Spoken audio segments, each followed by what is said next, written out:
Bonjour à toutes et à tous, et bienvenue dans un nouvel épisode passionnant de Success Stories en BD. Je suis ravi de vous retrouver aujourd'hui pour vous raconter l'histoire extraordinaire d'un homme qui a défié toutes les conventions, brisé tous les plafonds de verre et redéfini ce que signifie être un champion dans un monde où la taille semblait être le critère déterminant. Attachez vos ceintures, nous allons plonger dans la vie fascinante de Rey Mysterio, le petit géant du catch professionnel. Notre histoire commence dans les quartiers modestes de San Diego, en Californie, où un jeune garçon hispanique nommé Oscar Gutiérrez regarde avec émerveillement les exploits de son oncle, le lutteur masqué mexicain Rey Mysterio Sr. Dans un monde dominé par des géants de plus de 2 mètres et pesant plus de 130 kilos, qui aurait pu imaginer qu'un enfant de petite taille deviendrait l'une des plus grandes légendes de ce sport-spectacle? À seulement 14 ans, oui, vous avez bien entendu, 14 ans, le jeune Oscar fait ses débuts sur le ring au Mexique. Imaginez un instant, alors que la plupart des adolescents s'inquiètent de leurs examens ou de leur premier rendez-vous amoureux, Oscar, lui, se jetait déjà du haut des cordes d'un ring de lucha libre. Son oncle lui transmet alors l'héritage le plus précieux qu'un lutteur mexicain puisse recevoir, un masque et le nom de Rey Mysterio Jr. Le masque dans la lucha libre n'est pas un simple accessoire. C'est un symbole sacré, une identité, presque une seconde peau. Pour Rey, ce masque représentait bien plus qu'un costume de scène. C'était la promesse de porter dignement l'héritage familial, de faire honneur à une tradition centenaire. Mais le chemin vers la gloire ne fut pas un boulevard illuminé. À chaque étape de sa carrière, Rey a dû affronter le même scepticisme: tu es trop petit, ce n'est pas un sport pour quelqu'un de ta taille, tu vas te faire écraser. Avec son mètre 68 et ses 70 kilos, Rey était considéré comme un poids-plume dans un océan de colosses. Un moment révélateur de sa carrière se produit en 1996 lorsqu'il rejoint la WCW, World Championship Wrestling. Les promoteurs américains, habitués à mettre en vedette des lutteurs imposants, ne savaient pas vraiment quoi faire de ce petit lutteur masqué. Ils le placent alors dans la division Cruiserweight, une catégorie créée pour les lutteurs de petite taille. Ce qui aurait pu être perçu comme une limitation devient pour Rey une opportunité extraordinaire. Au lieu de se lamenter sur cette catégorisation, Rey transforme la division Cruiserweight en l'attraction principale de nombreux shows. Ses matchs contre Eddie Guerrero, Psychosis ou Juventud Guerra deviennent légendaires. Sa capacité à exécuter des mouvements aériens époustouflants, ses sauts périlleux du haut des cordes et sa vitesse fulgurante fascinent le public américain qui n'avait jamais rien vu de tel. Une anecdote mémorable, lors d'un match contre Eddie Guerrero en 1997, Rey exécute un Hurricane Rana depuis le haut d'une cage. Les spectateurs sont stupéfaits, les commentateurs perdent leurs mots. Ce soir-là, Rey prouve que dans un monde de géants, la taille peut être compensée par l'agilité, la technique et le courage. Mais la véritable épreuve de sa carrière survient lorsque la WCW est rachetée par son principal concurrent, la WWE, alors WWF, en 2001. La WWE, dirigée par Vince McMahon, était connue pour sa préférence pour les lutteurs imposants des hommes comme The Undertaker, Kane ou Big Show qui dépassaient les 2 mètres. Comment un petit lutteur comme Rey pourrait-il trouver sa place dans cet univers de titans? Beaucoup pensaient que sa carrière internationale était terminée. Même Rey avait des doutes. Après une période de réflexion et de remise en question, il rejoint finalement la WWE en 2002. Les pronostics ne sont pas en sa faveur. Les critiques estiment qu'il sera cantonné à des rôles secondaires, qu'il ne sera jamais pris au sérieux face aux mastodontes de la fédération. Ce que ses détracteurs ne comprenaient pas, c'est que Rey Mysterio n'était pas seulement un lutteur, il était un phénomène, un artiste, un conteur d'histoires capable de captiver les foules avec son charisme et ses prouesses athlétiques incroyables. La WWE réalise rapidement le potentiel commercial de Rey. Son masque coloré, son énergie contagieuse et son style de lutte unique en font une figure immédiatement reconnaissable.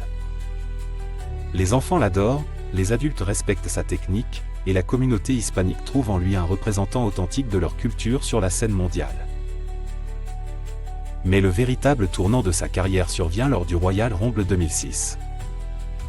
Ce match emblématique de la WWE réunit 30 lutteurs qui entrent dans le ring à intervalles réguliers, l'objectif étant d'éliminer tous les autres participants en les faisant passer par-dessus la troisième corde. Traditionnellement, ce match est dominé par les lutteurs les plus imposants. Cette année-là, Rey entre en position numéro 2, ce qui signifie qu'il doit survivre presque tout le match pour espérer gagner. Contre toute attente, match après match, élimination après élimination, Rey survit. Dans une finale haletante, il élimine le colossal Randy Orton pour remporter la victoire. Le petit David venait de terrasser Goliath sur la plus grande scène du catch mondial.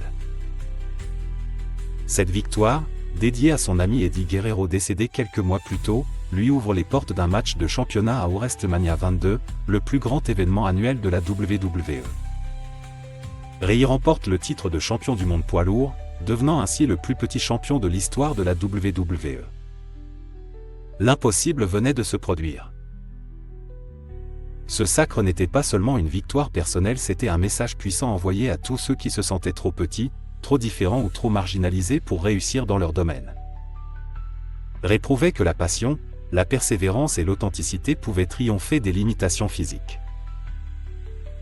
Au fil des années, Rey accumule les titres et les honneurs, champion intercontinental, champion par équipe, champion des États-Unis. Mais au-delà des ceintures et des trophées, c'est son influence sur toute une génération de lutteurs qui constitue peut-être son plus grand accomplissement.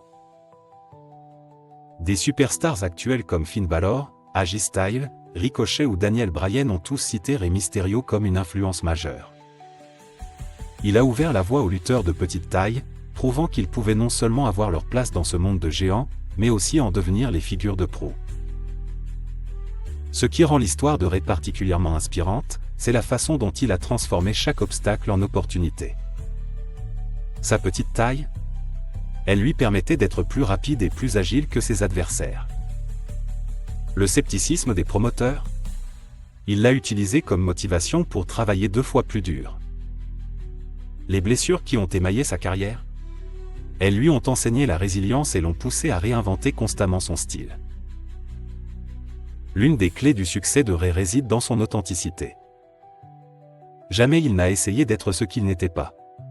Au lieu de tenter d'imiter le style des lutteurs plus grands, il a embrassé ses différences et développé un style unique qui mettait en valeur ses forces. Cette authenticité a créé une connexion profonde avec le public, qui voyait en lui non pas un personnage fabriqué, mais un véritable héros auquel on pouvait s'identifier. Une autre dimension fascinante de Rey Mysterio est son respect pour les traditions. Dans un monde où les masques étaient souvent traités comme de simples accessoires, Rey a toujours honoré la signification profonde du masque dans la culture de la lucha libre. Pour lui, porter ce masque signifiait porter la responsabilité de représenter dignement tout un héritage culturel. En 2023, la consécration ultime, Rey Mysterio est intronisé au WWE Hall of Fame, rejoignant ainsi les immortels de ce sport-spectacle. Lors de son discours d'intronisation, il partage une anecdote révélatrice. Au début de ma carrière, un promoteur m'a dit que je ne serais jamais rien d'autre qu'une attraction de cirque à cause de ma taille. Aujourd'hui, je me tiens devant vous, non pas comme une attraction, mais comme une légende. Ce parcours exceptionnel de Rey Mysterio nous enseigne plusieurs leçons précieuses. Premièrement, nos limitations perçues peuvent devenir nos plus grands atouts si nous apprenons à les utiliser correctement. Deuxièmement, l'authenticité et le respect des traditions créent une connexion durable avec les autres. Troisièmement, la persévérance face au scepticisme et aux préjugés peut conduire à des réalisations que personne n'aurait cru possibles. Aujourd'hui, Rey Mysterio continue d'inspirer des millions de personnes à travers le monde.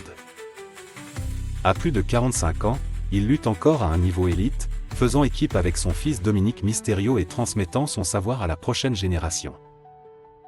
Sa silhouette légendaire volant à travers le ring rappelle à chacun que dans la vie, comme dans le catch, ce n'est pas la taille qui compte, mais le cœur avec lequel on combat.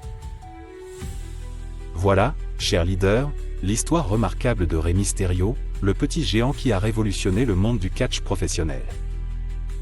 Son parcours nous rappelle que les obstacles les plus intimidants peuvent devenir les tremplins de nos plus grandes réussites. Si cette histoire vous a inspiré, n'hésitez pas à liker cette vidéo, à vous abonner à notre chaîne Success Stories en BD et à partager ce contenu avec vos proches. Vos commentaires sont également précieux pour nous, Alors dites-nous quelle partie de l'histoire de Rey Mysterio vous a le plus marqué ou quelles leçons vous en retirez pour votre propre vie. Je vous remercie d'avoir écouté cet épisode, et je vous donne rendez-vous très bientôt pour une nouvelle histoire inspirante. D'ici là, souvenez-vous que quelle que soit votre taille, votre origine ou vos limitations apparentes, vous avez en vous la capacité de défier toutes les attentes. À très bientôt.